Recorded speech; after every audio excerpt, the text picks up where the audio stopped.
This is Will Nunziata, New York City-based director and creator of theater, television, and film. And today I am thrilled to be speaking with the acclaimed actor, singer, storyteller. He does it all, Mr. Riley Wilson. But before we get to our interview, here's a sneak peek at Riley's incredible talent.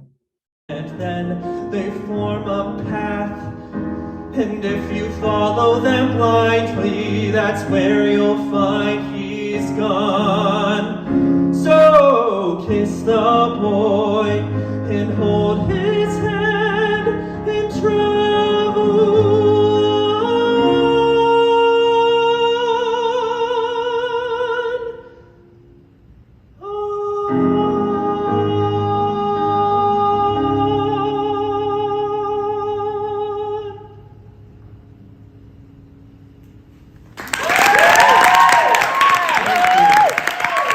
Well, hello, Riley. How are you? I'm good. How are you? Riley, I'm doing so much better now that we are finally speaking. And I just want to know, first and foremost, Riley, where were you born and when did you realize that you had such a love of the theater? Yeah, so I was born in North Canton, Ohio. It's a small town around like Akron area. It's like an hour south of Cleveland, but I think I auditioned for like my middle school musical. I think it was Bye Bye Birdie when I was in sixth grade. And like got cast in the ensemble and just fell in love with it. It was like the one thing that I looked forward to every year was like the school musical. And then I don't know, then I like looked at colleges that had good theater programs, but I didn't really plan to major actually. I was going to major in psychology. Um, but I knew I wanted to like still be involved in the theater in college and stuff. Because it was like my favorite thing to do in high school and stuff just for fun. And then I like got to a college, I declared psychology, and then literally a month into school I was like, I think I'm gonna do theater instead. And since then I've just known that it's what I want to do for the rest of my life. I freaking love it. I love that, Riley. And I'm sure that you have the support of your family, which always helps. I do. I was surprised. I mean, they were definitely iffy with me going into an unstable career. But they come around. They came around to it. I love it. Well, Riley, I also want to know, were there any specific musicals growing up or any specific like roles that you were like, oh my God, I want to be like that person, or oh my God, that musical, I love that so much. I can't wait to do it. Or, oh my God, I saw this musical on Broadway and it was just like, yep, this is it. That was like literally 15 questions in one. So No, you can answer here's everything. I have two answers. So Ooh. so the first answer I would say I know one performance that just like I don't know, like transcended me into like a different dimension was Cynthia Erivo performing I'm Here from The Color Purple at the Tony Me and you Awards. both. Was that not church? It was church. It literally was church. I was Like literally like, I chills, thank like God. pre-COVID chills. I had like chills. Yeah, so that was like just I don't know, something that was just so inspirational to me. And then I would say like a dream role of mine is to play Seymour in Little Shop of Horrors. And I actually just got to audition for it like 3 weeks ago, which was cool. And it was cool because I sang a cut of Grow for Me for it. Like they like gave us different things that we could sing from.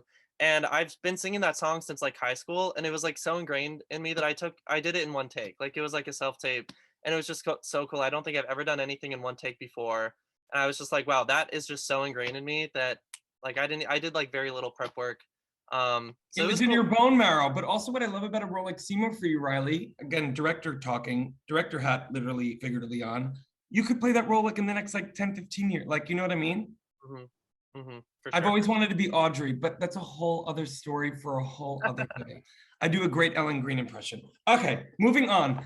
Riley, our obviously this has been a tough time for everyone, but I'm just curious like how you've been able to keep your creative juices flowing throughout these almost 2 years of being in the pandemic.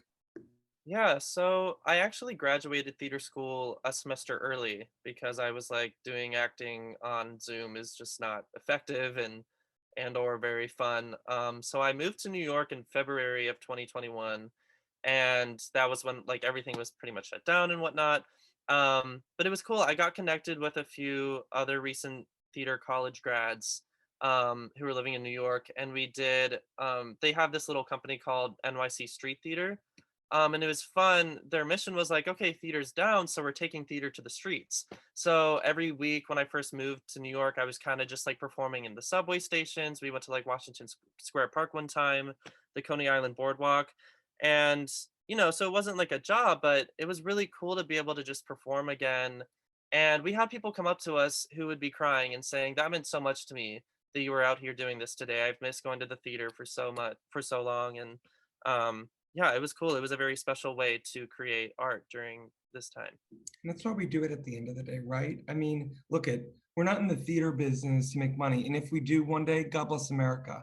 But it's those moments where you can entertain and inspire a human race during a time of dis-ease and disease. I just think that's, Riley, that's so beautiful. I would do it for free. And as your parents are like listening and they're like, get paid. Yeah. They're like, oh. But yeah, no, I literally would The do it. money will come. And you know, look at, uh, I've been in this business since I was 10 years old. I performed professionally, God bless, for almost 25 years, believe it or not. And then when I became a director, everyone was like, well, you're crazy, but you know, God bless, I'm making a living doing that. But I'm saying, what I'm saying when I say that is not only for you, Riley's parents as well, but just all the Rileys of the world out there who are just getting their feet wet in New York, that honestly, you just remaining your kind, open, optimistic, sense of wonder self, the right people are going to come into your life when you least expect it. Thank you. That was my soapbox moment. Sorry, I become like Papa Oh, Bear. I loved it. Listen, I want to let everyone know, for more on the incredible Riley Wilson, you can read more about him right below this video. Riley, I'm so excited also that you're joining this FENIX360 app, because like I told you pre-interview, we have so many amazing theater artists, especially all over the world, who have joined, some Tony winners, some Emmy winners, but also young theater professionals like yourself who are just getting off the boat, dare I say, coming to New York or another big city around the world. And I'm just curious what it's like for you, the idea of not only connecting with more artists within New York City, but theater artists all over the world. What is that? I don't know, the idea of that, what is that like for you? Well, I love that because I actually would love to work in London. Didn't you study in London? Yeah, I studied abroad there in the fall of 2019. And yeah, just totally fell in love with the city there. And like honestly, my dream is to like do Shakespeare at the Globe Theater. Shakespeare is like my favorite thing to do. And so I think it's cool that I can connect with people from all over the world because I want to work internationally.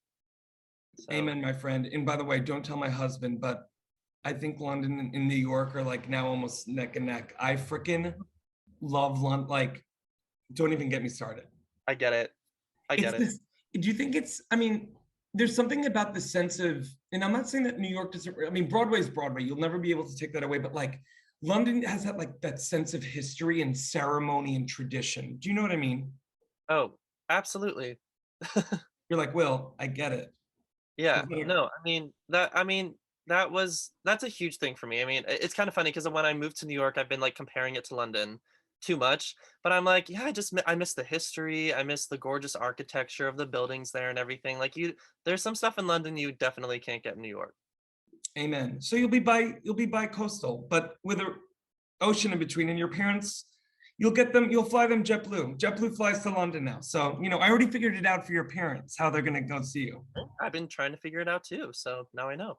JetBlue, you're welcome. Listen, Riley, it is so nice to meet you. And I'm just so grateful that for your time today, and also grateful that we're connected now. Thank you. Thank you. It was nice to meet you as well.